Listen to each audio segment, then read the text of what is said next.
আম্মুকে বলছি মরে গেলে যাবে রেখো না। পুলিশের উপরে যে আমাদের অনেক রাগ। কেন রাগ কেন এত? আমার ভাইকে মারছে, মারা গেলে গেছি, ওদের গুলিকে আমরা ভয় পাই না।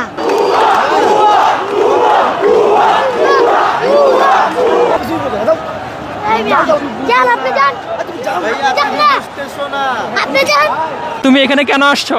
আমি এখানে আসছি আন্দোলন করতে। আন্দোলন করতে তুমি পারো? জি পারি। তখন দেখলাম পুলিশের দিকে তুমি তেড়ে যাচ্ছ কেন? জি পুলিশের উপরে যে আমাদের অনেক রাগ। কেন রাগ কেন এত? আমার ভাইকে মারছে। তোমার ভাইকে মারছে? জি। এখন তুমি যদি মারা যাও এখানে আন্দোলনে এসে? মারা গেলে গেছি, ওদের গুলিকে আমরা ভয় পাই না। ওদের গুলি ভয় পাও না? না। তখন তোমার বাবা মাকে কে জবাব দেবে? আমার বাবা মাকে আমি বুঝলেই আসছি যে মরে গেলে আর দাবি রেখো না। তোমার আব্বু আম্মুকে কি বলছো? আমার আব্বু আম্মুকে বলছি মরে গেলে দাবি রেখো না। মরে গেলে দাবি রাখবেন এটা বলছো? তোমার আব্বু আম্মু জানে তুমি এখানে আসছো? জি। বাসা কোথায় তোমার? বাসা ঘাটার চর। হ্যাঁ ঘাটার চর। এত দূরে এখানে কিভাবে আসলে? এখানে গাড়ি দিয়ে আসছি। তুমি একাই আসছো? জি।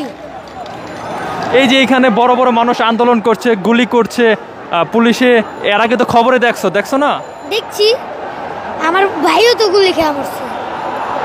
ভাই গুলি খেয়ে মরছে? জি। এখন এই যে তুমি এখানে যে আসছো, তোমার আব্বু আম্মু চিন্তা করতেছে না? না, আমার আব্বু আম্মুকে বলেই আসছি। বলে আসছো? জি। এখন এখানে আন্দোলন করতে এসে তোমার যদি কিছু হয়ে যায়? হইছে। তখন তোমার বাবা মাও তো কান্নাকাটি করবে। করলে করছে। আমার